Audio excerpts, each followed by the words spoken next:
Que penserais-tu si je te disais que la propulsion par warp n'est plus de la pure science-fiction ? Peux-tu imaginer que nous aurons bientôt des vaisseaux spatiaux voyageant à la vitesse de la lumière ou même plus vite ? Les scientifiques ont même découvert une toute nouvelle façon de voyager 10 fois plus vite que la vitesse de la lumière. Tu seras étonné des changements fantastiques que cela apportera à l'avenir. Plus vite que le son, plus vite que la lumière. Concorde, l'avion de ligne supersonique qui a mis seulement 3,5 heures pour relier Paris à New York, a marqué une étape importante dans le développement des avions. Le Concorde appartient depuis longtemps à l'histoire. Aujourd'hui, seuls les avions de chasse volent à des vitesses supersoniques. Nous les humains avons depuis longtemps atteint le seuil suivant. En route vers l'espace, nous avons besoin de vaisseaux spatiaux plus rapides que la lumière. Sinon, les énormes distances dans le cosmos ne peuvent pas être franchies et il nous faudrait des millénaires rien que pour atteindre le prochain système stellaire. Pendant longtemps, la physique ne semblait pas permettre aux humains ou à toute autre chose faite de matière de voyager aussi vite que la lumière. Quelle en est la raison ? C'est simple, Einstein a déclaré dans ses équations de la relativité générale et spéciale que rien dans l'espace ne peut voyager plus vite que la lumière. La matière ne peut même pas se rapprocher de cette vitesse, car dans ce cas, les équations de la dynamique et des besoins en énergie ne s'appliquent plus. Les scientifiques ont vraiment dû faire des détours pour résoudre cette énigme. Aujourd'hui, il existe peut-être un moyen de plier le temps et l'espace à notre volonté et de créer un vaisseau spatial capable de voyager plus vite que la lumière. Si tu aimes les films de science-fiction sur l'espace, tu connais déjà le warp drive de la vie réelle. Le vaisseau spatial accélère pendant un moment, puis on ne voit plus qu'une lumière brillante et la matière disparaît dans le temps et l'espace pour réapparaître à n'importe quel endroit du cosmos. D'énormes distances sont parcourues en très peu de temps et les voyages aux confins du cosmos seraient réels. Bien que le concept ait été propulsé comme un pur divertissement par des auteurs tels que John Campbell et le légendaire créateur de l'Enterprise, Gene Roddenberry, la science s'en est emparée dans les années 1990. Contourner Einstein avec une astuce. La théorie de la relativité restreinte d'Einstein stipule que l'énergie et la masse sont interchangeables et que le voyage à la vitesse de la lumière est impossible pour les objets matériels ayant une masse au repos non nulle. Cela signifie que les objets qui voyagent à la vitesse de la lumière ont besoin d'une quantité infinie d'énergie cinétique pour atteindre cette vitesse. En théorie, ce dilemme peut être résolu en pliant ou en déformant l'espace autour de l'objet. Au lieu de créer une poussée avec de l'énergie, la force est investie dans la distorsion de l'espace. Une sorte de pli est créé à travers lequel le vaisseau spatial glisse ensuite avec relativement peu d'effort. Les théories d'Einstein, qui sont devenues les fondements scientifiques de la cosmologie et de la physique, n'ont pas été affectées par le concept. Deux problèmes subsistaient: la production de l'énergie nécessaire pour plier l'espace et la faisabilité technique. En 1994, le physicien mexicain Miguel Alcubierre a résolu le problème au moins au niveau théorique. Il a utilisé la théorie de la relativité générale d'Einstein au cours de ses études doctorales à l'Université du Pays de Galles pour élaborer un cadre dans les limites des lois de la physique qui permettrait de voyager plus vite que la lumière. D'un point de vue pratique, la relativité stipule que les objets deviennent de plus en plus lourds à mesure qu'ils voyagent de plus en plus vite.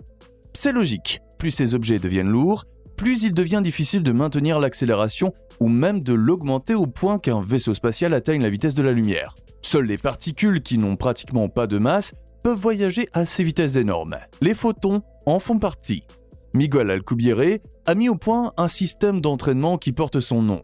Le principe est simple et facile à comprendre, même pour les profanes. Une expansion purement locale du continuum espace-temps derrière le vaisseau spatial et une construction devant lui permettent un mouvement perçu comme plus rapide que la lumière par les observateurs situés en dehors de la région déformée. Les occupants de la distorsion, en revanche, ne percevraient rien, ou disons, pas grand-chose. Peut-être percevraient-ils la fameuse queue de lumière, verraient-ils des étoiles passer en trombe, ou remarqueraient-ils une légère vibration. En quelques instants, un vaisseau spatial de distorsion pourrait parcourir d'immenses distances véritablement comme en vol, ou mieux dit, comme en vol plus rapide que la lumière. Le moteur Alcubierre est virtuellement capable de dépenser une énorme quantité d'énergie pour contracter et tordre le continuum espace-temps devant lui, créant ainsi une bulle qui plie simultanément l'espace. Cette bulle est un système d'inertie physique, c'est pourquoi les occupants ne ressentiraient aucune accélération réelle. Cependant, les règles de la physique seraient respectées à l'intérieur de la bulle. À l'intérieur comme à l'extérieur, tout serait conforme à Einstein et la matière pourrait néanmoins se déplacer ainsi plus vite que la lumière dans l'espace. Seulement pas avec la poussée et la vitesse que nous connaissons avec les voitures, les avions ou les sondes spatiales, mais par une astuce ingénieuse. L'univers offre des possibilités inconnues. Une erreur que nous les humains aimons commettre est de penser que l'univers est un seul espace. Or, selon la relativité, l'espace-temps est une feuille plate qui est déformée par tout objet doté d'une masse. L'effet spatial tel que nous le connaissons provient de l'influence de la masse et c'est cette distorsion du continuum espace-temps que l'on retrouve aux quatre coins de l'univers que nous ressentons sous forme de gravité. Oui, même toi, tu déformes un peu l'espace-temps en ce moment même, puisque tu es assis là devant ton ordinateur ou ton smartphone et tu provoques la gravité. Dans ce contexte, la question passionnante se pose bien sûr de savoir si un être humain pourrait aussi pousser à travers un pli temporel en contractant consciemment l'espace devant lui et ressortir quelque part ailleurs dans l'espace. Théoriquement, c'est possible, mais pratiquement, il faudrait produire toute une quantité de force afin de déformer l'espace d'un multiple plus que cela ne se produit que par ton poids. L'entraînement d'Alcubierre crée la bulle nécessaire pour échapper aux lois de la physique à l'extérieur et à l'intérieur, avec un gaz propulseur. C'est précisément là que nous avons encore un peu de mal. Car comme nous utilisons du diesel, de l'essence, de l'hydrogène ou du méthane, nous ne pouvons actuellement pas rassembler la puissance nécessaire. En fait, il faudrait une énergie équivalente à la masse de Jupiter pour rassembler l'énergie avec les moyens connus à ce jour. Mais entre-temps, une solution a été trouvée à ce problème. La matière négative. Cette substance exotique, dont la masse ou la densité d'énergie est en théorie négative, est censée être la réponse tant recherchée. Cependant, si nous regardons un peu plus précisément, alors nous devons constater qu'ici aussi, un tout petit problème apparaît. La matière négative n'est pas seulement difficile à imaginer, elle n'a pas non plus été découverte jusqu'à présent. Son existence est soupçonnée, mais elle n'est pas prouvée. Alors, comment construire un moteur avec quelque chose qui n'existe peut-être même pas ? Et même si nous pouvions détecter cette forme de matière, la question est de savoir comment nous pourrions en collecter ou en créer suffisamment pour alimenter un vaisseau spatial. Quand il y a un problème, il y a une solution. Les chercheurs ne sont pas tranquilles lorsqu'il s'agit de la distorsion, car nous en avons besoin, cela ne fait aucun doute. Avant de passer à l'idée la plus récente et la plus ingénieuse d'un moteur à distorsion absolument réalisable sur le plan pratique, regardons à nouveau où nous en sommes techniquement à l'heure actuelle. Accroche-toi bien, car maintenant, cela pourrait devenir douloureux pour tous ceux qui rêvent de voyager plus vite que la lumière. Nos vaisseaux spatiaux les plus rapides. La vitesse de la lumière est une constante physique universelle qui est d'environ 300 000 km/s. L'Enterprise fictif pourrait transporter ses héros à travers l'espace et vers de nouvelles aventures à une vitesse de distorsion maximale 9000 fois supérieure à la vitesse de la lumière. Actuellement, nos sondes spatiales sont les engins spatiaux les plus rapides dont nous disposons. Les sondes sont assez petites et légères, néanmoins, elles ont aussi besoin d'une immense poussée pour atteindre des destinations telles que Jupiter, Saturne ou Vénus.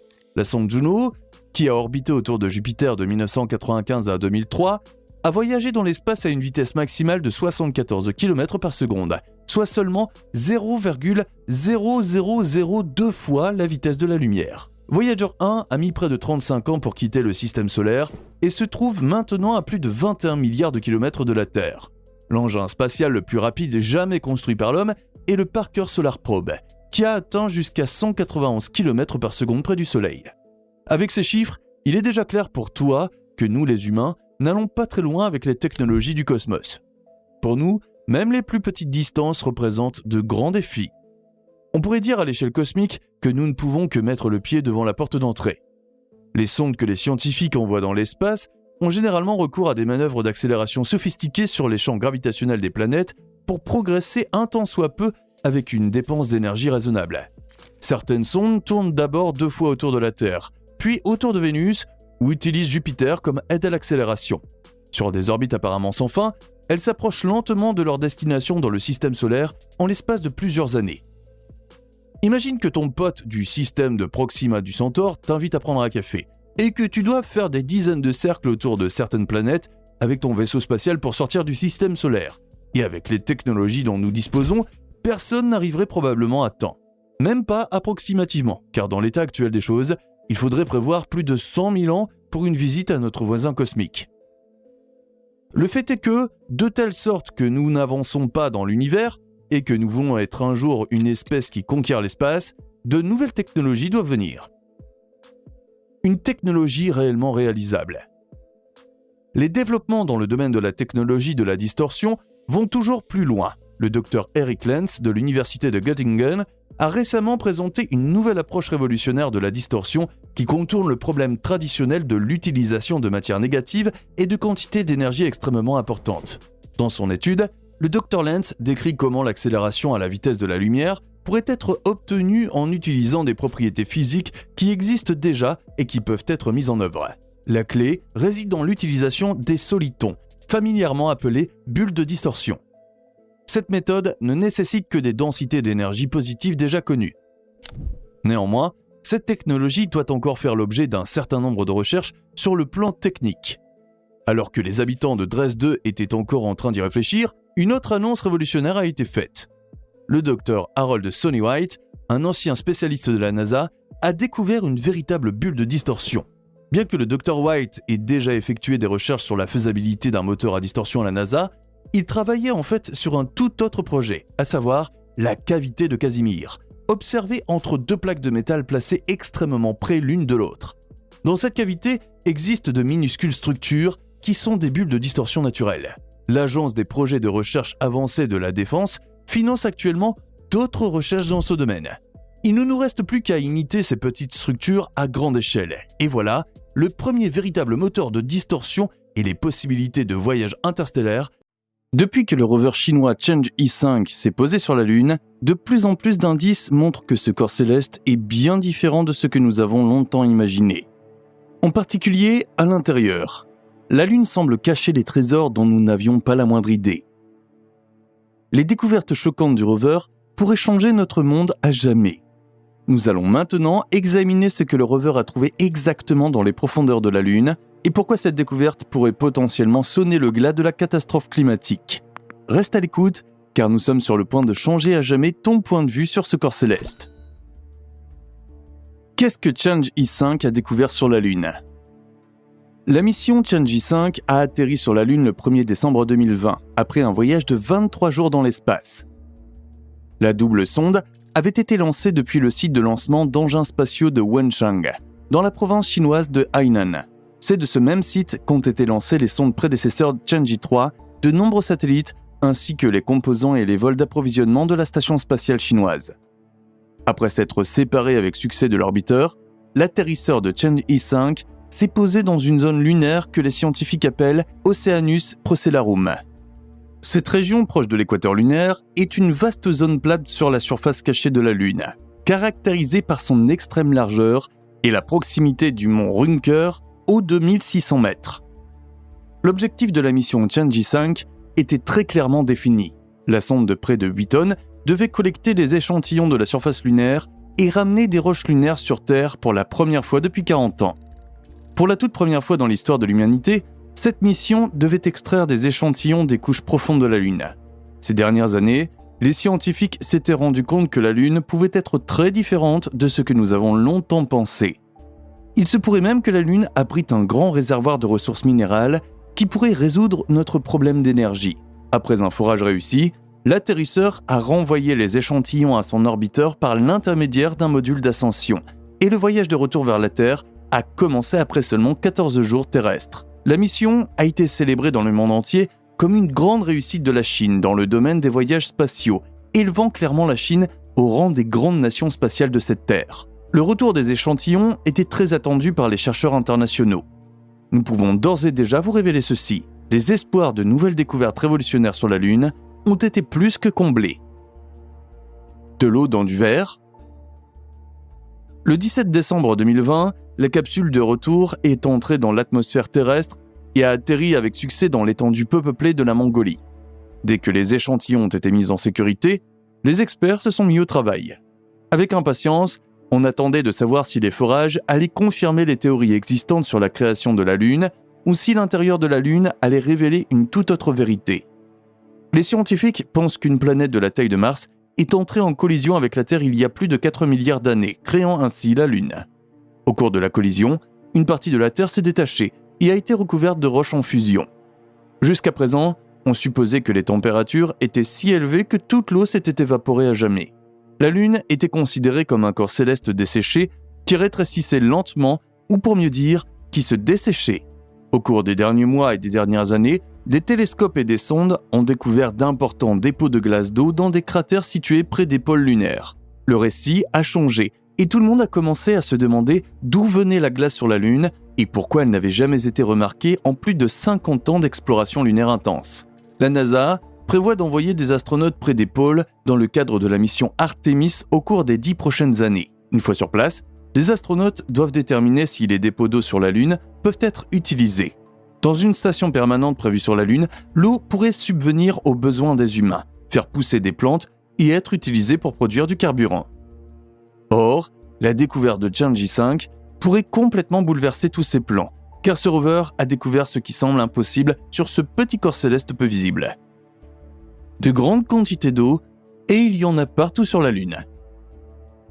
Dans les échantillons de forage, les chercheurs de l'Académie chinoise des sciences ont trouvé une densité inhabituellement élevée de minuscules particules de verre. Ces minuscules cristaux de verre se sont probablement formés lorsque des météorites ont heurté la Terre. Une comète a également pu apporter de l'eau sur la Lune, qui est maintenant gelée au pôle. En les examinant de plus près, les billes de verre de l'impact ont révélé un autre secret qui a tout simplement laissé les chercheurs sans voix, car à l'intérieur des billes, ils ont trouvé de l'eau. Chaque particule ne contient qu'une minuscule portion d'eau, mais en vrac, les dépôts d'eau sur la Lune sont énormes. Peux-tu imaginer cela? De grandes quantités d'eau sur la Lune. Cela nous semblait également inhabituel, mais l'étude chinoise ne laisse aucun doute. Dans chaque cristal individuel, il y a 2000 parts d'eau pour 1 million de parts. Donc, comme tu peux le voir, c'est vraiment petit, et les perles ne font même pas 1 millimètre. Mais c'est la masse qui fait l'eau, et maintenant accroche-toi, parce que lorsque la concentration est convertie à la Lune entière, il y a 2000 kg d'eau dans chaque tonne métrique de sol lunaire. Dans les conditions terrestres et à l'état liquide, cela équivaut à 2000 litres, ce qui est énorme. La probabilité que ces particules de verre soient uniformément réparties sur l'ensemble de la Lune est élevée. Après tout, la Lune entière a été bombardée par des comètes, des astéroïdes et des météorites pendant des milliards d'années. Cela implique que la Lune pourrait être abondante en eau de l'équateur au pôle. Les futures missions lunaires habitées n'auraient donc pas nécessairement besoin d'atterrir au pôle et d'essayer ensuite laborieusement d'utiliser la glace d'eau qui s'y trouve. L'eau de ces billes peut être facilement isolée par chauffage, ce qui permettrait aux colons lunaires de disposer d'eau douce n'importe où sur le corps céleste. Lors d'études plus approfondies, des chercheurs chinois ont même pu démontrer que l'eau contenue dans les cristaux lunaires était autrefois produite par le Soleil. La théorie suggère que les atomes d'hydrogène chargés positivement, provenant du vent solaire, se sont frayés un chemin dans les billes de verre et se sont mélangés à l'oxygène qu'elles contenaient.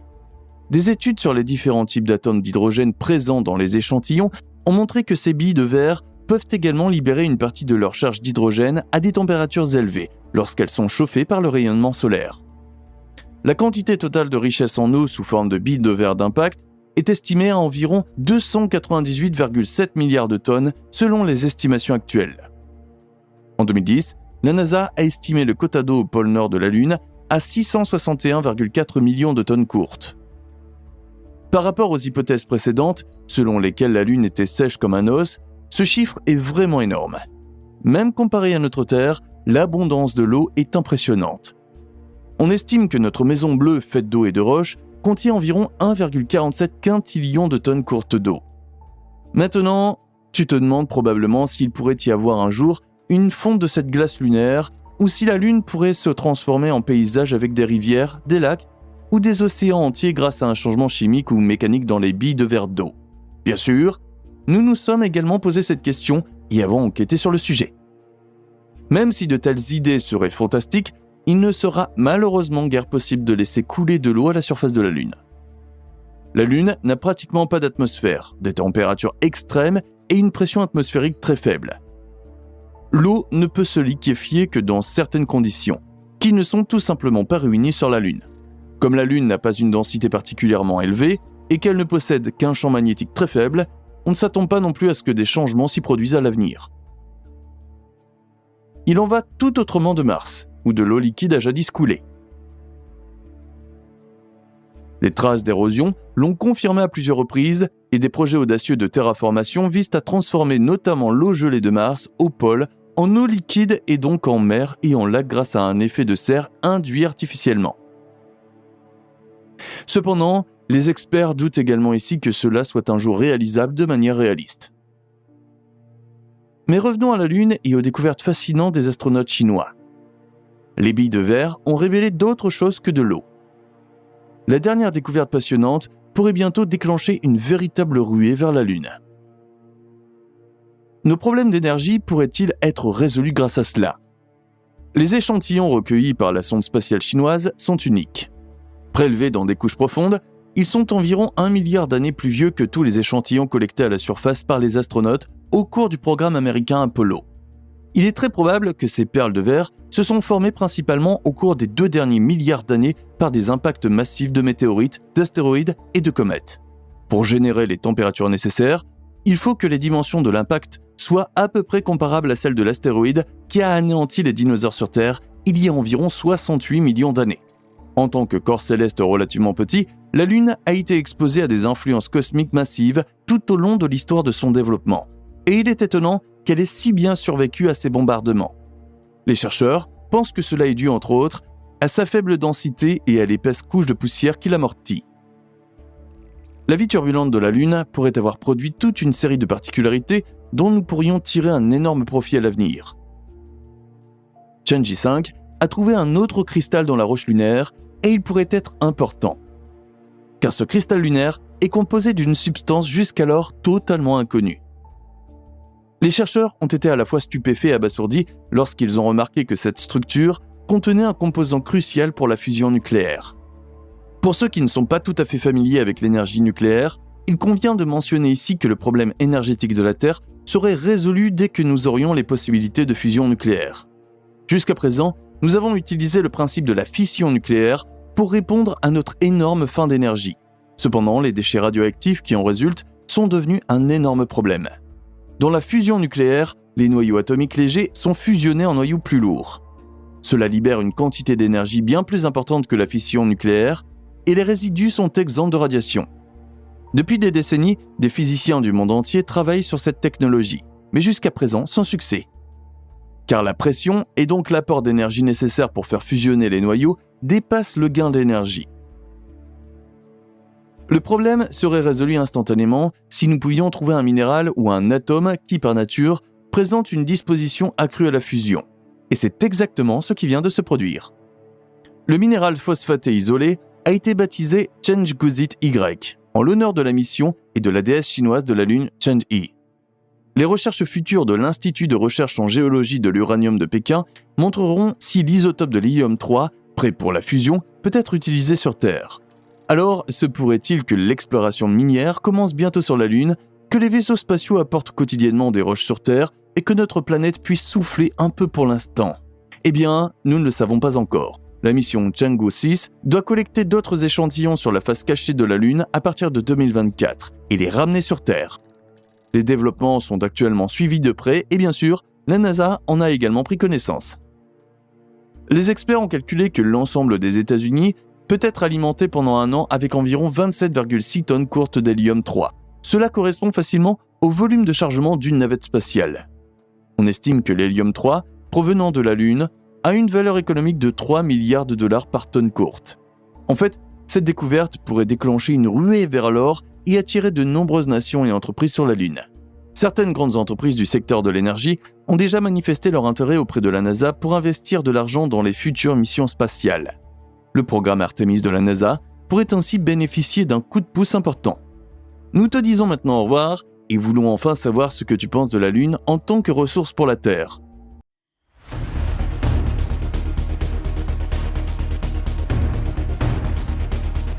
Un astronaute soviétique a filmé un ovni et aucun de ses patrons ne s'en est soucié. Un autre astronaute russe a découvert des traces de vie extraterrestre sur des photos de Vénus et là encore, aucune enquête sérieuse n'a été menée. Avant sa mort, il a publié ses découvertes et a choqué le monde entier. Les photos et les secrets que nous te montrons maintenant sont alarmants et soulèvent de nombreuses questions.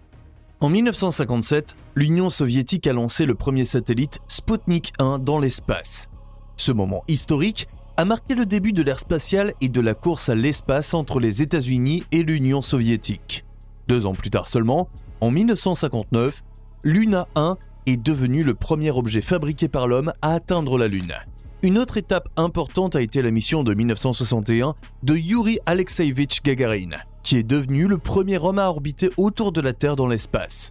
Son vol, à bord de Vostok 1, devait être un triomphe et le symbole de la supériorité de la technologie spatiale soviétique. Au cours des années suivantes, l'Union soviétique n'a fait que poursuivre sa série de succès. En 1965, Alexei Archipovitch Leonov a effectué la première sortie dans l'espace et en 1971, le Salyut 1 a lancé la première station spatiale en orbite. Les sondes Venera, qui en 13 missions ont examiné la planète Vénus avec une précision telle qu'aucune mission avant ou depuis n'y est parvenue, sont également légendaires. Les images sont encore uniques aujourd'hui et constituent les meilleures impressions de Vénus dont nous disposons. Aujourd'hui, après l'effondrement de l'Union soviétique, l'industrie spatiale russe s'est réorganisée et est à nouveau un acteur majeur sur la scène spatiale internationale. Cependant, Roscosmos, l'agence spatiale d'État russe, travaille désormais en étroite collaboration avec la NASA et l'ESA, et les vieilles inimitiés ont heureusement été oubliées. Les grands projets actuels comprennent la participation à la Station spatiale internationale et le développement de nouveaux engins spatiaux tels que les fusées Soyouz MS et Angara. Des missions lunaires et l'exploration de Mars sont également prévues dans les décennies à venir. Malgré les défis économiques et politiques actuellement énormes, la Russie reste un pionnier de l'exploration spatiale et aspire à poursuivre ses succès historiques et à l'instar des États-Unis et de l'Europe, à explorer la Lune et Mars. Observation d'un ovni par un cosmonaute soviétique. En 2020, l'astronaute russe Ivan Vanger a séjourné à bord de l'ISS pendant plusieurs mois. Au cours de sa mission de recherche sur la Station spatiale internationale, il a notamment filmé depuis l'espace les aurores australes, également connues sous le nom d'Aurora Australis. Dans la vidéo, des formations lumineuses uniques apparaissent soudainement, glissant lentement au-dessus de nos têtes. Les objets apparaissent pendant environ 52 secondes dans la vidéo en time-lapse. De nombreuses personnes, dont Vanger, ont cru qu'il s'agissait d'objets volants non terrestres ou ovnis. Vanger a soumis la vidéo à ses supérieurs pour enquête et n'a jamais eu de réponse. La vidéo a tout simplement été ignorée. Vanger a mis le film sur ses présences dans les médias sociaux et a exprimé son incompréhension face au désintérêt de ses anciens supérieurs. Les responsables de l'ISS ou la NASA n'ont jamais commenté la vidéo. Venera 13 et ses découvertes. Les missions Venera ont été, comme nous l'avons indiqué au début, un coup de génie des vols spatiaux soviétiques. Inlassablement, les soviétiques ont lancé des sondes sur notre planète voisine de la fin des années 1960 au début des années 1980. Malgré de nombreux échecs, les missions se sont améliorées jusqu'à ce que l'on dispose d'images et de mesures presque parfaites de la planète la plus toxique, la plus inhospitalière et la plus chaude du système solaire. Le point culminant a été Venera 13, qui a atteint Vénus en mars 1982 et a pris des images panoramiques qui n'ont jamais été surpassées à ce jour. Venera 13 a été la première des sondes soviétiques à renvoyer sur Terre des images claires et colorées de la surface de Vénus. Ces images montraient un paysage rocheux et aride avec un ciel jaune-orange. Aujourd'hui, de nombreuses légendes et spéculations entourent cette mission, affirmant que les soviétiques disposaient d'informations explosives qu'ils n'ont jamais partagées avec le reste du monde. Ce n'est que lorsque des chercheurs occidentaux ont trouvé des traces de molécules organiques dans l'atmosphère de Vénus, et donc des preuves de vie, que des voix se sont élevées pour dire que les scientifiques russes étaient au courant depuis longtemps. Mais pourquoi n'ont-ils pas partagé ce savoir ? On peut supposer que c'est à cause de la concurrence féroce de la guerre froide entre les États-Unis et l'Union soviétique. L'Union soviétique a publié les photos avec lesquelles elle pouvait célébrer son triomphe, mais les informations explosives ainsi que les découvertes stupéfiantes ont été gardées secrètes afin de ne pas donner un avantage aux scientifiques occidentaux. L'Union soviétique elle-même avait probablement l'intention d'annoncer un jour la découverte des premières formes de vie extraterrestre. Mais tout s'est passé différemment. L'État a connu une crise économique, les fonds ont manqué pour financer d'autres projets spatiaux coûteux et finalement l'Union soviétique s'est effondrée. Peut-être que des informations précieuses sont passées en possession du gouvernement et de la science russe, ou qu'elles ont été perdues dans la tourmente de la révolution. Le cas de Leonid Ksanfomality.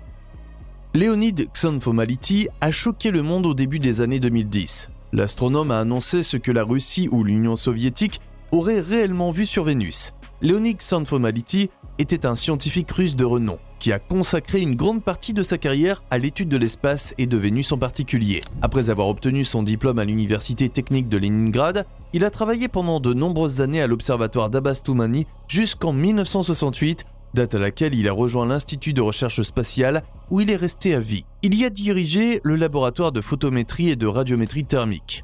Xon Fomality a également participé aux missions soviétiques Venera dans les années 1970 et 1980. Selon certaines informations, les scientifiques auraient réexaminé de vieilles photos de la sonde Venera et auraient découvert quelque chose d'incroyable. Selon ses dires, des preuves de 3 formes de vie différentes sont visibles sur les photos prises par la sonde soviétique Venera 13 en 1982. Les différentes entités extraterrestres présentes sur les photos sont un objet en forme de disque, un objet noir ressemblant à une chauve-souris et un objet ressemblant à un scorpion. Cependant, ces affirmations ont été largement remises en question par la communauté scientifique et Xon Fomality n'a pas non plus été en mesure de prouver ses soupçons. De nombreux experts ont estimé que les extraterrestres identifiés par Xon Fomality étaient en fait des artefacts ou des perturbations autrement explicables sur les photographies. Certains auraient également pu être causés par des processus géologiques naturels sur Vénus. 2 des extraterrestres qu'ils prétendaient avoir vus ont été identifiés par la suite comme étant des pièces mécaniques de la sonde Venera 13 elle-même. Les photos analysées par Xon Fomality n'étaient pas secrètes, mais bien celles publiées par l'agence spatiale soviétique après l'atterrissage de la sonde sur Vénus en 1982. Dans l'ensemble, bien que Xon Fomality ait été un scientifique respecté dans son domaine, ses affirmations sur la vie sur Vénus n'ont jamais été acceptées par la plupart de ses collègues. Le scientifique est décédé le 7 septembre 2019. Malgré tous les démentis et réfutations, les spéculations autour d'autres preuves supprimées et de photos d'extraterrestres n'ont jamais complètement cessé. La politique d'information d'institutions telles que l'agence spatiale russe ou la NASA ne contribue pas non plus exactement à nouveau au fait que l'on aimerait faire confiance à ces institutions. Trop souvent, des mensonges ont été révélés, et trop d'éléments indiquent qu'il y a des choses dans l'espace que les institutions officielles nous cachent. Les accidents dissimulés des vols spatiaux russes nous incitent à nouveau à ne pas avoir confiance. L'histoire des vols spatiaux connaît des succès triomphants comme des accidents tragiques. Pendant la guerre froide, la course à l'espace entre les États-Unis et l'Union soviétique était un symbole de la compétition entre les 2 superpuissances. Tout le monde voulait gagner, et aucune des 2 supernations ne pouvait se permettre une faiblesse ou un revers. Lorsque les États-Unis ont perdu Apollo 1, alors qu'il était encore au sol et que 3 astronautes sont morts tragiquement dans les flammes, toute la nation a porté le deuil. Le choc a été encaissé, mais le président Kennedy ne s'est pas laissé décourager. Il voulait voir des Américains sur la Lune et a continué à faire avancer le programme. Des accidents tragiques se seraient également produits en Union soviétique et ils auraient été dissimulés autant que possible afin de ne pas montrer leur propre faiblesse. On prétend qu'avant le vol historique de Yuri Gagarin en 1961, d'autres cosmonautes ont été lancés dans l'espace et ont perdu la vie. Ces missions ont été dissimulées par le gouvernement soviétique. Le monde n'a vu que les photos du héros Yuri Gagarin et la supercherie a parfaitement réussi. Un incident réel est documenté est la catastrophe de Nedelin en 1960, lorsqu'une explosion s'est produite pendant le test d'un missile balistique intercontinental au cosmodrome de Baïkonour, tuant de nombreuses personnes, dont le maréchal Mitrofan Nedelin. Cet incident a été gardé secret par le gouvernement soviétique pendant près de 30 ans. Un autre incident tragique s'est produit en 1967 lors de la mission Soyouz 1. Le cosmonaute Vladimir Komarov a lancé le vaisseau spatial malgré des problèmes techniques connus. La mission s'est terminée tragiquement lorsque le vaisseau s'est écrasé lors de sa rentrée dans l'atmosphère terrestre, tuant Komarov. En 1971, 3 cosmonautes sont morts lors du retour de Soyouz 11 sur Terre. Les images étaient tragiques et touchent encore aujourd'hui le cœur de nombreuses personnes. La catastrophe de Soyouz 11 a été le premier et jusqu'à présent le seul incident au cours duquel des personnes sont mortes directement dans l'espace. Toutes les autres victimes, comme les astronautes des navettes spatiales américaines décédés dans les accidents de Challenger et Columbia, sont mortes lors de la rentrée dans l'atmosphère terrestre. Il existe également des théories sur les missions soviétiques secrètes. Certains prétendent que l'Union soviétique a tenté des alunisages habités, mais qu'ils ont échoué et ont donc été gardés secrets. Bien que des informations continuent de filtrer et que des coïncidences ou des recherches continuent de révéler des vérités des décennies plus tard, nous ne saurons probablement jamais complètement ce qui s'est réellement passé au sein des vols spatiaux soviétiques, mais aussi de la NASA. La découverte de molécules organiques a donné lieu à des spéculations sur la présence éventuelle de la vie, ou du moins sur les conditions qui auraient pu permettre la vie dans le passé. Il est important de souligner que molécules organiques ne signifie pas nécessairement vie. En chimie, le terme organique fait référence aux composés contenant du carbone, qu'ils proviennent ou non d'organismes vivants. Mission spatiale russe actuelle. Les vols spatiaux russes continuent d'être actifs et fructueux. Les Russes coopèrent avec les Américains, les Européens et d'autres nations dans le cadre de l'ISS. C'est pourquoi beaucoup considèrent l'ISS comme un symbole de paix entre les nations. Avant l'invasion de l'Ukraine, la Russie et l'ESA prévoyaient une mission conjointe sur Mars appelée ExoMars. La sonde devait rechercher des signes de vie sur Mars et accroître nos connaissances sur l'atmosphère et la géologie martienne. Il y a quelques semaines, la mission russe Lunar 25 a tragiquement échoué. L'atterrisseur qui devait effectuer une mission de recherche au pôle Sud a percuté de manière incontrôlée la surface lunaire et a été complètement détruit.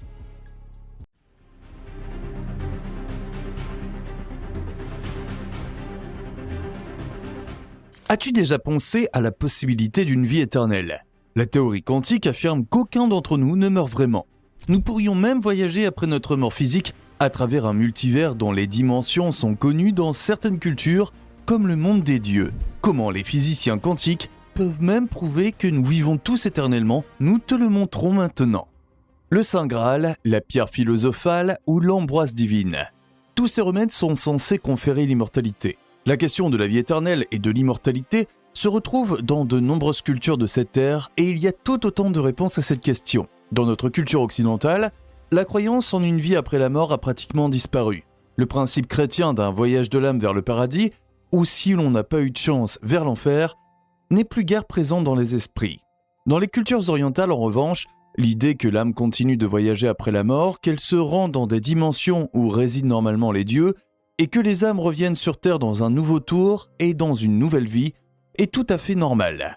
Il y a des centaines de personnes dans le monde qui étaient proches de la mort ou qui affirment même avoir franchi le seuil des royaumes divins où elles ont rencontré des entités qui leur sont apparues comme des anges et qui les ont renvoyées sur Terre. Il n'est pas rare que ces personnes connaissent des guérisons spontanées de maladies graves ou changent radicalement de vie parce qu'elles ont réalisé qui elles sont vraiment dans les royaumes après la mort.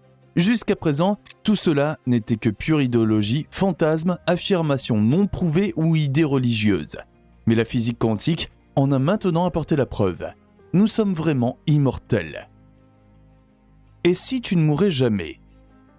Honnêtement, as-tu déjà pensé à ce que ce serait de vivre éternellement ? Ici sur Terre, en manipulant simplement tes gènes de façon à rajeunir sans cesse, ou bien en quittant ton corps et en passant dans une autre dimension en tant qu'information pure. Le fait que les êtres vivants soient capables d'inverser simplement le processus de vieillissement est démontré par une minuscule méduse qui accomplit justement cet exploit pour une raison quelconque. Ce simple exemple montre ce qui est possible dans la nature et qu'il ne faut jamais dire jamais. Imagine que la science décode l'astuce où puisse programmer ton génome pour vivre en haut et en bas de l'échelle des âges. Ou bien, tu vivrais pour toujours sans vieillir. Tu serais immortel et tu pourrais encore être sur cette terre dans 1000 ou 10 000 ans. Des preuves en physique quantique. Les scientifiques ont peut-être trouvé la clé de la vie éternelle dans le monde des plus petites particules. La mécanique quantique a d'abord découvert que la lumière est un élément de base de la matière et que les particules de lumière sont beaucoup plus petites qu'un atome. Les quantas peuvent à nouveau être divisés en de nombreuses particules plus petites et à un moment donné, il ne reste plus que de l'information et de l'énergie pure comme éléments constitutifs de l'univers. L'énergie peut fluctuer dans un état d'équilibre absolu et disparaître physiquement avec lui, mais l'information est éternelle. Après ta mort, tes informations restent par conséquent. Les physiciens quantiques australiens l'ont exprimé de la manière suivante. Si une forêt brûle, les arbres, les buissons et les animaux qui y vivaient disparaissent dans le monde physique. Au niveau quantique, cependant, la forêt reste en tant qu'information. Et elle pourrait être reconstruite si nous avions les connaissances nécessaires pour savoir comment cette rematérialisation est réalisable. La forêt peut cependant disparaître. Par exemple, si de notre monde, l'information se déplaçait quelque part ailleurs, dans une autre dimension ou à un autre endroit de l'univers, une nouvelle forêt se matérialise à l'aide de l'information. En s'appuyant sur la mécanique quantique, il existe encore une autre théorie qui te montre un autre monde complètement nouveau. Théorie du biocentrisme. La théorie du biocentrisme a été développée par le scientifique américain Robert Lanza et dit en substance que ce n'est pas l'univers qui crée la vie, mais que c'est la vie qui crée l'univers. Ce que nous appelons la conscience en nous était en fait là au début de tout et maintenant, près de 14 milliards d'années plus tard, la conscience se canalise à travers nous, les humains. En vérité, nous les humains ne sommes pas seulement des corps et des cerveaux, mais une conscience qui a pris une forme matérielle ou qui s'y est connectée. Dans le modèle de Lanza, notre cerveau et notre corps sont plutôt des modems et ce que nous percevons en tant qu'observateurs ou simplement moi est de la pure conscience. Le cerveau et le corps reçoivent des signaux de l'extérieur et les traduisent en expériences de vie et en matière. Si tu connais déjà la théorie quantique, tu sais que les quantas peuvent apparaître sous forme d'ondes et de particules. L'onde est le potentiel non formé et la particule devient matière par l'observation. La conscience est l'observateur. Lorsque le cerveau et le corps meurent, seul le modem est détruit, mais les signaux restent et pourraient éventuellement être redirigés ou recyclés dans un autre hôte. Dans la réalité biocentrique de Lanza, la vie est le signal et cela continue sans le corps et le cerveau comme modem. Ainsi, c'est la conscience qui crée l'univers à travers nous et non l'univers qui crée la conscience ou nous, les humains. Les idées de Lanza ont été présentées pour la première fois à la fin des années 2000 et ont été célébrées dans certains milieux et vigoureusement attaquées dans d'autres. Pour certains, le biocentrisme offre un pont entre le concept philosophique sur la vie et la mort et la physique. Pour d'autres, la théorie est encore beaucoup trop vague et incertaine, avec peu ou pas de preuves de ce qu'est réellement la conscience. Les partisans du biocentrisme s'appuient également sur le problème du réglage fin, qui montre le nombre de conditions physiques nécessaires à l'apparition de la vie. L'eau, la chaleur, l'oxygène, les composés de carbone et bien d'autres éléments doivent être finement réglés pour que la vie puisse apparaître. Tout cela ne peut pas être basé sur des coïncidences, mais semble avoir été fait pour nous et par nous. On peut bien sûr se demander qui a créé tout cela avant que les humains ne soient là en tant qu'observateurs. Les dinosaures ont-ils aussi créé la matière par leur conscience et leur présence sur la planète? Et qu'en est-il des premières bactéries? Les extensions de la théorie de Lanza supposent que la conscience est omniprésente. Elle vit en toi, en moi, dans les plantes, les animaux et même dans l'espace sans vie matérielle du vaste cosmos. De telles idées rappellent de façon passionnante l'animisme de nombreuses religions naturelles qui croient que tout ce qui existe possède une âme ou même une conscience. La vie après la mort. Les théories de Lanza et certains modèles quantiques ont prouvé que la conscience est au-dessus de la matière. Cela conduit inévitablement à une soi-disant vie après la mort, ou plutôt, la mort n'est pas possible dans une telle réalité. Pas si la vie est en fait une conscience et n'est pas liée à la matière. La mort n'est qu'une illusion, parce que la vie et la conscience ne sont plus liées à notre corps. Si nous enlevons le corps et le cerveau, la conscience s'évapore comme une sorte d'énergie dans le reste de l'univers, ou bien elle se déplace dans d'autres dimensions et y poursuit sa vie. Au milieu du XXe siècle, le physicien allemand Burkhard-Heim a créé un modèle de réalité à 12 dimensions qui inclut des niveaux supramatériels tels que la conscience et même les dimensions divines. Étonnamment, de nombreuses formules mathématiques non résolues se résolvent lorsque nous supposons 10 dimensions ou plus. Dans l'une de ces dimensions, la conscience pourrait être une force normale, mais nous n'avons pas les moyens de la détecter ou de la mesurer. René Descartes a affirmé au XVIIe siècle que l'esprit et le corps sont deux substances fondamentalement différentes. L'esprit est immatériel et pensant, tandis que le corps est matériel et étendu dans l'espace. Malgré leurs différences, il pensait qu'ils interagissaient dans la glande pinéale du cerveau. Au cours du siècle des Lumières, ce point de vue a conduit à une séparation de l'esprit et du corps.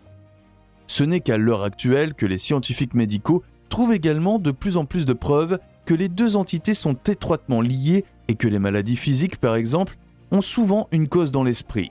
Si l'on considère que la conscience peut former de la matière ou également exprimer un peu différemment, que la conscience peut être condensée en matière, il n'y a pas de séparation. La particule est onde et vice-versa. Le corps est conscience et vice-versa. La seule différence est que le corps physique dans le monde tridimensionnel a une durée d'existence limitée car il vieillit. Cependant, l'exemple de la méduse éternelle montre que ce processus n'est pas une condition de vie. Au contraire, tous les êtres vivants qui vieillissent pourraient simplement suivre un programme et celui qui parviendra à le réécrire un jour aura trouvé la clé de la vie physique éternelle sur Terre. Immortalité quantique. Le biocentrisme de Lanza n'est pas la seule idée qui va dans ce sens. Le modèle de l'immortalité quantique s'appuie sur le concept central du multivers. Développé à partir du modèle Many Worlds de Hugh Everett, l'immortalité quantique postule que chaque décision que nous prenons donne naissance à un univers parallèle. Imagine un arbre infini avec des branches, chaque branche représentant un chemin différent que ta vie aurait pu prendre. Chaque décision, petite ou grande, ajoute une nouvelle branche à l'arbre.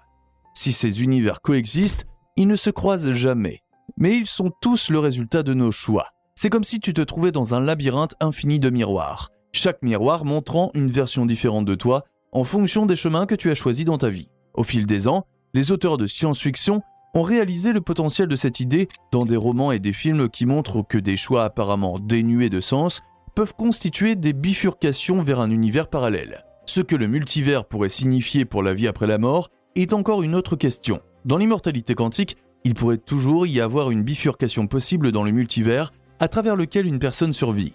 Des études clés, telles que l'expérience de la double fente, ont montré que toutes les options sont toujours possibles jusqu'à ce qu'elles soient observées. Le multivers permet de penser qu'il se peut que la conscience vive dans d'autres mondes après la mort sur Terre. Il se peut même que tu existes ici et maintenant dans d'autres dimensions sans t'en rendre compte. Si le corps est mort et que ton attention se retire de ce monde, tu peux prendre conscience d'une autre existence sur un autre plan et réaliser que tu n'as jamais vraiment été vivant ou mort. Tout n'est qu'une illusion dans le monde tridimensionnel. Ce point de vue correspond au chat de Schrödinger, un modèle de pensée de la théorie quantique qui affirme précisément que le chat est mort et vivant en même temps jusqu'à ce qu'une personne ayant un certain état d'esprit effectue une mesure. Dans les religions orientales comme l'hindouisme, le multivers est connu depuis longtemps et est une réalité vécue dans la conscience des gens. Les Védas ont décrit différents niveaux de matérialité et des mondes spirituels et subtils. Sur ces plans, qui peuvent être vus comme d'autres univers dans le multivers,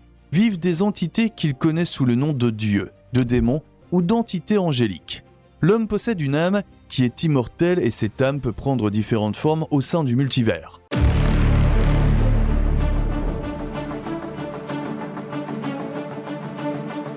Cela semble trop fou pour être vrai, mais une minuscule particule élémentaire peut-elle vraiment être Dieu ? Tu as sûrement entendu parler de la particule de Dieu, que les scientifiques suisses ont réussi à localiser. Ces scientifiques viennent d'annoncer une découverte déroutante au Large Hadron Collider à Genève. Les particules ont soudain manifesté un comportement inattendu qui remet tout en question et montre de façon choquante que nous ne pouvons jamais tout savoir.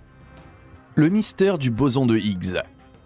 Une toute nouvelle découverte montre que notre compréhension antérieure de la particule était peut-être erronée. Cela pourrait jeter un tout nouvel éclairage sur une découverte qui a changé le monde. Avant de poursuivre sur ce que les scientifiques ont pu observer exactement à l'accélérateur de particules de Genève, nous allons te présenter le boson de Higgs un peu plus en détail. Pour comprendre ce que sont les particules et Dieu, nous devons faire un petit voyage dans la physique quantique. Il s'agit de la science des plus petites particules. Les quantas sont des particules de lumière ou des photons, plus petits que les atomes, et ils ont longtemps été considérés comme les véritables éléments constitutifs de la matière. Mais les chercheurs ont découvert qu'il existait des particules encore plus petites, et ainsi de suite. Les physiciens des particules sont à la recherche de ces particules et veulent utiliser les découvertes pour déchiffrer la façon dont la matière est construite dans le noyau et comment elle est créée. Le boson de Higgs apparaît dans la matrice des plus petites particules en ce qui concerne la masse. Le boson de Higgs donne une masse à d'autres particules en interagissant avec le champ de Higgs, un champ d'énergie invisible qui imprègne tout l'espace. Nous pouvons voir les particules dont la masse dépasse une certaine densité. C'est donc de là que vient ce que nous pouvons percevoir comme la création visible. La lumière, par exemple, nous ne pouvons pas la voir lorsqu'elle se déplace dans l'espace. La lumière n'a pas non plus de masse au repos. Nous ne la voyons que lorsqu'elle est réfléchie par des particules ayant une masse. Tu peux le constater dans l'exemple très simple qu'il fait clair à la surface de la Terre lorsqu'elle est éclairée par le Soleil. L'univers en revanche est sombre, bien que des masses de particules de lumière le traversent et nous parviennent par exemple depuis des étoiles lointaines. Nous pourrions donc dire que le boson de Higgs et le champ de Higgs apparaissent exactement à l'endroit où la matière visible apparaît et où Dieu a dit que la lumière soit. Avec cela, nous pouvons déjà répondre à la question posée au début. Non, le boson de Higgs n'est pas Dieu lui-même, mais il apparaît à un seuil magique divin qui a un lien intéressant avec les idées religieuses. La découverte du boson de Higgs a marqué un tournant dans la physique des particules en 2012, et les scientifiques ont pu s'en servir pour défendre le grand collisionneur de Hadron, car l'accélérateur de particules avait auparavant fait l'objet de vives critiques. Certains opposants à l'installation sont même d'avis que les expériences qui y sont menées pourraient créer des trous noirs ou faire s'effondrer l'univers tout entier. Nous y reviendrons dans un instant. Mais voyons d'abord pourquoi les scientifiques ont été choqués lorsqu'ils ont fait l'expérience d'un phénomène totalement inattendu avec les bosons de Higgs. La particule s'est soudainement désintégrée sous les yeux des chercheurs et s'est révélée très instable. Cela ne correspond pas du tout aux théories précédentes sur la nature des bosons de Higgs et pourrait réduire à néant toutes les réalisations. À la recherche des bosons de Higgs. Regardons de plus près ce que sont les bosons de Higgs. Imagine l'univers comme un océan rempli d'une substance invisible appelée champ de Higgs. Dans cet océan, un requin nage avec élégance et grâce. Il interagit de façon optimale avec le milieu qui l'entoure, presque en apesanteur et avec efficacité. Cela ressemble à la façon dont certaines particules, comme les photons, interagissent avec le champ de Higgs et sont donc sans masse. Pense ensuite à un être humain qui nage dans l'eau. Nous les humains avons appris à nager et nous pouvons rester dans ce milieu pendant un certain temps et également atteindre une certaine efficacité. À un moment donné, cependant, nous manquerions d'air en nageant et notre masse dans cet élément étrange causerait notre perte. Ces nageurs sont semblables aux électrons et aux quarks qui interagissent avec le champ de Higgs. Ils ont une masse. Imagine maintenant une bouteille en plastique flottant sur l'eau. Elle est là, déplacée et portée par le milieu, mais elle n'a pas d'élan par lequel elle interagit activement avec le milieu. Cela correspond à des particules plus lourdes comme les bosons W et Z. Ils interagissent beaucoup avec le champ de Higgs, c'est pourquoi ils ont beaucoup de masse. Imagine maintenant les ondes créées par un requin, un nageur, une bouteille en plastique. Ces ondes sont comme le boson de Higgs. Lorsqu'une particule interagit avec le champ de Higgs, elle peut créer une perturbation ou une onde. Lorsque nous avons découvert le boson de Higgs au grand collisionneur de Hadron, c'était comme voir ces vagues dans l'océan. Les vagues prouvaient qu'il devait y avoir des entités, des objets ou des particules se déplaçant dans le milieu et interagissant avec le champ de Higgs. Le problème qui vient d'être révélé est que le boson de Higgs n'existe pas longtemps. Une fois créé lors de collisions de particules, il reste stable pendant moins d'un trillionième de milliardième de seconde, ou plus précisément pendant 1,6 à la puissance 10-22 secondes. C'est une grandeur que notre esprit ne peut pas imaginer. Seules les formules mathématiques ou les ordinateurs peuvent trouver et exprimer de telles grandeurs. Mais comment cela se fait-il ? Comment se fait-il que la particule qui donne une masse à d'autres par interaction soit elle-même si instable ? Il serait possible bien sûr que le boson de Higgs abandonne sa propre masse et se désintègre ainsi rapidement. Mais de nouvelles questions se posent alors. D'où les bosons de Higgs tirent-ils leur masse et comment le transfert ou la création de masse s'opère-t-il ? Il s'avère que la zone de création de la matière est très instable. Cela semble être un paradoxe et ce ne serait donc pas le seul dans les sciences naturelles. Le fait que ces petites particules n'existent que brièvement et agissent dans des périodes de temps qui ne sont pas détectables pour nous rend leur étude difficile. Cela signifie-t-il que nous ne parviendrons jamais à percer les secrets de l'origine de la matière ? Les scientifiques n'abandonnent pas. L'une des façons dont les physiciens étudient les propriétés de ces particules à courte durée de vie consiste à étudier leur mode de désintégration. La désintégration se produit de différentes manières, et celle qui se produit dépend des conditions spécifiques. Le boson de Higgs se désintègre en un groupe différent de particules que nous allons examiner plus en détail en prenant l'exemple de l'océan. Imagine que les vagues dans et sur l'océan deviennent trop grandes. À un moment donné, elles s'effondrent et forment de nombreuses vagues ou courants plus petits. Imagine que cette vague représente d'autres particules. Selon la taille et l'énergie d'origine de la grande vague ou du boson de Higgs, elle se décompose en boson W, boson Z ou lepton tau. D'autres ondes plus petites sont constituées de leptons et de photons. De plus, les processus de désintégration impliquent des particules hypothétiques qui n'ont pas encore été observées avec certitude, ce qui rend leur description directe impossible. Les chercheurs ont essayé à plusieurs reprises d'étudier ce processus de désintégration rare au grand collisionneur de Hadron. Selon les prédictions du modèle standard de la physique des particules, seule une infime partie, environ 0,15%, des bosons de Higgs devraient se désintégrer en bosons Z et en photons. Cependant, les données expérimentales issues des collisions proton-proton réalisées au détecteur Atlas et CMS entre 2015 et 2018 brossent un tableau différent. De façon surprenante, les données montrent que cette désintégration ne se produit que dans 6,6% des cas, ce qui représente un écart important par rapport à la valeur attendue. Atlas et CMS les deux principales expériences du Grand Collisionneur de Hadron ont utilisé des approches stratégiques pour maximiser la sensibilité de la détection de la désintégration du boson de Higgs en boson Z et en photons. À cette fin, les scientifiques s'appuient désormais également sur des intelligences artificielles et des intelligences machines auto-apprenantes qui sont capables de faire correspondre les procédures de mesure en quelques fractions de seconde afin d'obtenir le taux de résultat le plus élevé possible de chaque expérience. Jusqu'à aujourd'hui cependant, même ces processus n'ont pas permis d'obtenir les résultats escomptés.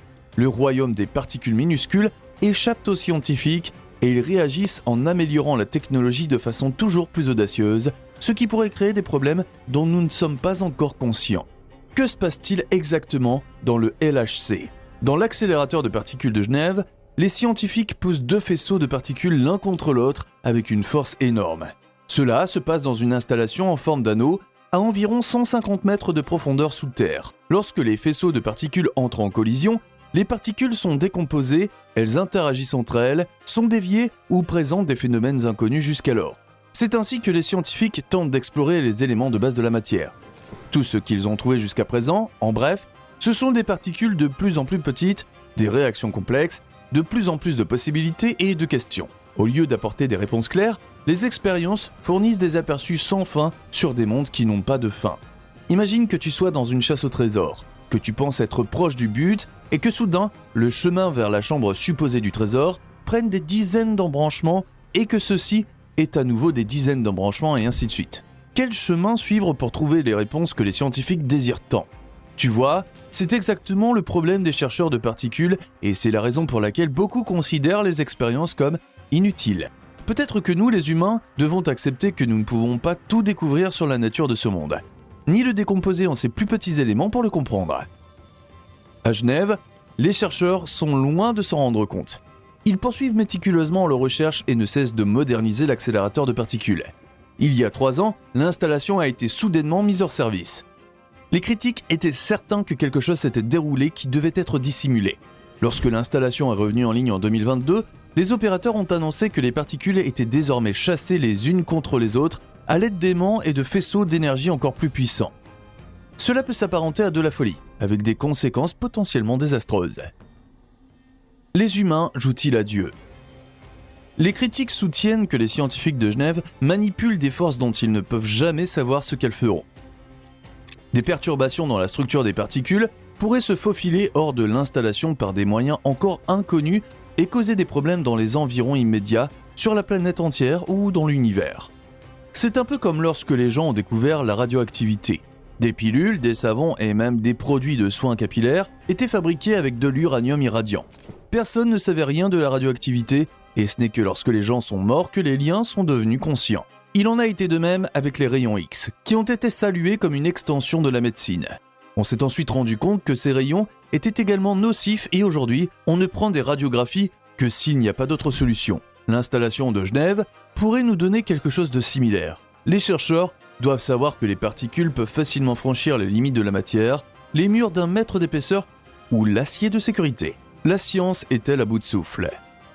Le boson de Higgs a longtemps été considéré comme la pierre angulaire du modèle standard de la physique des particules. Cependant, ces nouvelles découvertes suggèrent que le modèle n'était qu'un nouveau départ. De plus, il comporte des extensions ou des modifications dont la portée ne peut être estimée aujourd'hui. En astrophysique, le télescope James Webb prouve simplement que les astronomes avaient une image complètement erronée du début de l'univers et qu'il n'y a peut-être pas eu de début du tout. La recherche et la science engloutissent des milliards chaque année. Les expériences menées au LHC coûtent des millions, voire des milliards, qui sont supportés par la société d'exploitation CERN, les sponsors et les gouvernements de cette terre. De nombreuses personnes sont d'avis que cet argent devrait être mieux investi dans d'autres choses, comme la protection du climat ou les énergies renouvelables. Le CERN ne se laisse pas impressionner. Il insiste constamment sur la sécurité des expériences.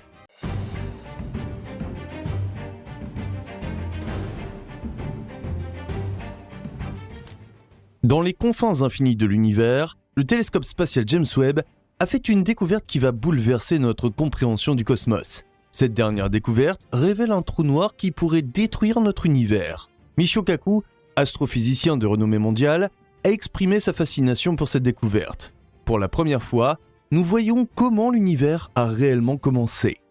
Citation de Michio Kaku. Personnellement, je pense que nous observons en fait des trous noirs monstrueux ou peut-être de nouvelles lois de la physique se font jour. Et si tu arrives à tout comprendre, un prix Nobel pourrait t'attendre. Michio Kaku est l'un des premiers scientifiques à parler clairement de ce que James Webb a réellement découvert aux confins de l'univers temporel. Des trous noirs monstrueux. Une photographie montrant d'anciennes galaxies, si vieilles qu'elles ne devraient même pas exister, a bouleversé le monde des astronomes et des cosmologistes. Aujourd'hui, en plus de ce choc, il est révélé qu'au centre d'au moins une de ces galaxies se trouve un trou noir ultramassif. Cette découverte pourrait détruire à jamais notre image de l'univers. C'est pourquoi elle a reçu le nom de briseur d'univers. Aurais-tu cru que les images du nouveau télescope briseraient tout ce que l'on connaissait jusqu'à présent ? Depuis la publication des premières images, la physique se heurte à des énigmes toujours plus insolubles. Les chercheurs avaient espéré que le nouveau télescope spatial apporterait des solutions ou confirmerait enfin de vieilles théories comme celle du Big Bang. Tout d'abord, tout était encore merveilleux. La NASA a publié une photo sur laquelle on peut voir quelques étoiles et de très nombreuses galaxies. Plus les galaxies sont rougeâtres et sombres, plus elles sont anciennes. Après la publication de l'image, la chasse était ouverte. Des dizaines d'équipes de recherche du monde entier se sont mises à analyser l'image. Des technologies de pointe permettent d'extraire des informations incroyables de chaque point lumineux de l'image. À l'aide de technologies informatiques spéciales, les chercheurs déterminent l'âge de la lumière, les éléments qui le reflètent, la vitesse à laquelle cette galaxie se déplaçait et le nombre d'étoiles qu'elle contenait probablement. Le télescope spatial James Webb est un chef-d'œuvre de la technologie moderne qui, avec des images comme celle-ci, nous ramène à une époque située juste un demi-milliard d'années après le Big Bang. Rapidement, les chercheurs ont pu annoncer la découverte d'anciennes galaxies et celle d'un trou noir massif d'une masse 10 millions de fois supérieure à celle de notre Soleil. Mais comment un objet aussi massif a-t-il pu exister à une époque où l'univers n'en était encore qu'à ses balbutiements ? Un trou noir de cette taille, si peu de temps après le Big Bang cosmique, bouleverse toutes les connaissances antérieures sur la formation des galaxies. Imagine que selon la précédente théorie du Big Bang, il n'aurait dû y avoir en fait que des premiers prototypes d'étoiles et des collections d'étoiles à cette époque. Mais maintenant, nous observons 6 galaxies qui étaient massives, brillantes et pleines d'étoiles. Et en leur centre, toutes ces galaxies pourraient abriter des trous noirs supermassifs. La lentille gravitationnelle révèle les trous noirs. Les trous noirs et les objets lointains sont difficiles à observer dans l'immensité de l'espace. Il se peut que nous passions à côté d'un grand nombre de galaxies et de trous noirs parmi les plus anciens parce que nous ne pouvons pas les voir, malgré une technologie beaucoup plus performante. Aujourd'hui, les scientifiques espèrent une lentille gravitationnelle. Cet effet devrait rendre visibles des trous noirs encore plus anciens et encore plus grands et compléter notre image de l'univers primitif. L'effet de lentille gravitationnelle a été découvert par accident lorsque des scientifiques ont remarqué d'étranges distorsions sur des images. L'effet de lentille gravitationnelle est créé par des objets massifs tels que des galaxies ou des trous noirs. Les objets petits et lointains à l'arrière-plan d'une image sont amplifiés par l'attraction gravitationnelle d'objets très lourds situés en amont. Cette simple mais puissante coïncidence cosmique a énormément aidé les chercheurs ces dernières années à identifier des galaxies lointaines et des exoplanètes qui n'auraient pas été visibles autrement. Les chercheurs espèrent maintenant utiliser le potentiel de cette technique pour remonter de plus en plus loin dans le temps et percer enfin le mystère des débuts de l'univers. Trous noirs et intelligence extraterrestre. Ces découvertes t'ont-elles déjà surpris ? Alors attends, car les scientifiques ont fait 2 autres découvertes liées aux trous noirs au début de l'année 2023 qui sont tout simplement choquantes. La première découverte montre que quelque chose de massif et d'inconnu est aspiré dans le trou noir au centre de notre galaxie. La seconde découverte est que des civilisations extraterrestres avancées utilisent les trous noirs comme des ordinateurs quantiques. Ces 2 découvertes ont été faites très près l'une de l'autre et pourraient éventuellement être liées. Les chercheurs ont découvert le mystérieux objet au centre de notre galaxie peu avant la publication d'une étude sur les extraterrestres et les ordinateurs quantiques. Y aurait-il un lien entre les deux ? Lorsque vous pensez aux extraterrestres et aux ordinateurs quantiques, beaucoup d'entre vous pensent probablement à de drôles d'extraterrestres assis devant un trou noir et surfant sur le net. Mais ce n'est pas tout à fait ainsi que l'on entend l'informatique quantique. Mais des scientifiques sont arrivés à la conclusion que les trous noirs seraient d'ingénieux ordinateurs quantiques, si tu pouvais t'en approcher sans être désassemblé en leurs éléments constitutifs. L'étude poursuit en disant que des civilisations très avancées pourraient très bien exploiter les trous noirs ou utiliser de petits trous noirs créés en laboratoire comme dépôt de connaissances et machines de traitement de données. La capacité de ces ordinateurs dépasserait de loin ce que nous pouvons imaginer. D'une manière ou d'une autre, 1 et 1 se sont rejoints et pendant des jours, de folles rumeurs ont circulé selon lesquelles l'objet qui venait d'apparaître à proximité du trou noir, au centre de notre Voie lactée, était un vaisseau spatial extraterrestre en informatique quantique. Mais cette attente a malheureusement été vite déçue. Nous nous serions probablement tous réjouis de la première photo d'un vaisseau spatial au centre de la galaxie, mais un peu plus tard, l'étrange objet, répondant au nom scientifique abrégé de X7, s'est avéré être un énorme nuage de poussière et de gaz. Les astronomes ont découvert que X7 est environ 50 fois plus massif que la Terre et qu'au printemps 2023, il était déjà considérablement étiré par sa proximité avec la géante noire.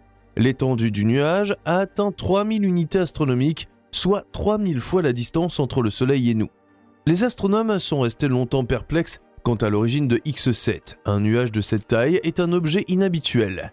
Il est fort probable que X7 soit le vestige d'une mission stellaire et qu'il soit en passe d'être aspiré par le trou noir qui se trouve au centre de la Voie lactée. X7 tournera encore plusieurs fois autour du trou noir par période de 70 ans. En 2036, le nuage sera si proche de l'horizon des événements qu'il n'y aura plus d'échappatoire. L'énorme nuage se terminera finalement par un bang, et lorsqu'il disparaîtra enfin au centre de la galaxie, le trou noir brillera de 1000 feux pendant quelques temps, ce qui le rendra visible. Malheureusement, nous ne savons pas si des extraterrestres seront alors présents et utiliseront les forces pour eux-mêmes. Certains cosmologistes pensent que les espèces capables d'utiliser les trous noirs comme source d'énergie ou comme ordinateurs peuvent être invisibles. Elles se sont peut-être transformées en énergie pure, ce qui leur permet de s'approcher des géants noirs sans être déchirés. Des monstres cosmiques voraces. Depuis qu'Albert Einstein a prédit l'existence des trous noirs dans sa théorie de la relativité générale, les géants cosmiques ont captivé l'imagination des scientifiques. Ce sont des lieux de gravité extrêmes, où les lois de la physique sont altérées d'une manière que nous ne comprenons pas encore tout à fait. Leur fonction dans le cosmos reste également mystérieuse. Le télescope spatial James Webb a non seulement découvert le plus ancien trou noir, mais il a également fourni de nouvelles informations sur la nature de ces géants cosmiques. Il a montré que les trous noirs étaient beaucoup plus fréquents et massifs aux premières époques de l'univers que ce que l'on pensait jusqu'à présent. Jusqu'à présent, les chercheurs supposaient que les trous noirs se formaient lorsque des étoiles massives s'effondraient et se repliaient sur elles-mêmes à la fin de leur cycle de vie. Il en résulte un point dans l'espace où les forces gravitationnelles deviennent infinies. Mais les découvertes du télescope James Webb ne correspondent pas tout à fait à cette image. Les galaxies seraient avec lui encore bien plus anciennes et doivent déjà avoir existé avant le Big Bang. Il reste donc deux possibilités. Notre univers est vraiment plus vieux qu'on ne le pensait, ou les trous noirs se forment d'une manière complètement différente de ce que l'on croyait jusqu'à présent. Les 6 galaxies découvertes par le télescope spatial James Webb sont un témoignage impressionnant de la diversité et de la complexité de l'univers. Elles nous obligent également à repenser nos connaissances sur les géants noirs du cosmos. De grandes parties de l'univers ressemblent à une ronde cosmique colorée, la beauté est écrasante. Mais c'est alors qu'apparaissent des monstres comme les trous noirs ou des étoiles horribles qui en mangent d'autres. Ces découvertes et bien d'autres encore poussent souvent notre esprit dans ces derniers retranchements. Qui voudrait avoir un monstrueux trou noir dans son quartier, dévorant tout ce qui se trouve à proximité avec sa gravité inimaginable? Si ces trous noirs au centre des galaxies étaient autrefois des étoiles mortes, qui ont atteint une taille énorme en aspirant de la matière ou en fusionnant les unes avec les autres, il aura fallu des millions ou des milliards d'années pour atteindre cette taille. Considère que les galaxies découvertes existaient il y a 13,6 milliards d'années. Le Big Bang est censé s'être produit 200 millions d'années auparavant. Tu t'en rends compte peut-être déjà, soit il y a une erreur de calcul, soit nous devons réviser complètement nos connaissances sur les trous noirs, la formation des étoiles et la formation des galaxies. Les approches explicatives ne sont jusqu'à présent que de pures conjectures. Selon les théories précédentes, les premières étoiles de l'univers étaient énormes, brillantes et de courte durée. Après leur explosion, elles auraient pu laisser derrière elles des trous noirs tout aussi énormes, qui auraient ensuite stimulé la formation d'étoiles dans leur voisinage, formant éventuellement des turbogalaxies. La présence des trous noirs supermassifs au centre des galaxies a de profondes implications pour le développement et l'évolution de ces galaxies. Leur énorme attraction gravitationnelle peut attirer les étoiles et le gaz dans les bras de la galaxie, créant ainsi de nouvelles étoiles et faisant grandir la galaxie. Parallèlement, les jets et les vents énergétiques éjectés du disque d'accrétion autour du trou noir peuvent chauffer le gaz environnant et supprimer la formation d'étoiles. Grâce à leurs activités, les trous noirs façonnent et forment des galaxies massives. Elles ne sont donc pas seulement terrifiants et dévorants, mais représentent une variable structurante importante de l'univers. Une nouvelle théorie propose que les régions denses de l'univers primitif aient donné naissance à de multiples trous noirs qui ont ensuite fusionné et ont rapidement atteint des tailles massives. Un autre modèle propose que ces trous noirs aient pu atteindre des tailles équivalentes à des millions de fois celles de notre Soleil en raison de la consommation rapide de gaz et d'étoiles dans leur voisinage. Il existe également des idées spéculatives qui proposent que dans les premiers instants après le Big Bang, des conditions existaient qui permettaient aux trous noirs supermassifs de se former directement sans avoir à passer par le processus d'évolution stellaire. Le temps et l'amélioration constante des images de l'univers nous diront laquelle de ces hypothèses est la bonne. Abonne-toi dès maintenant pour ne plus jamais manquer une seule de nos vidéos incroyables.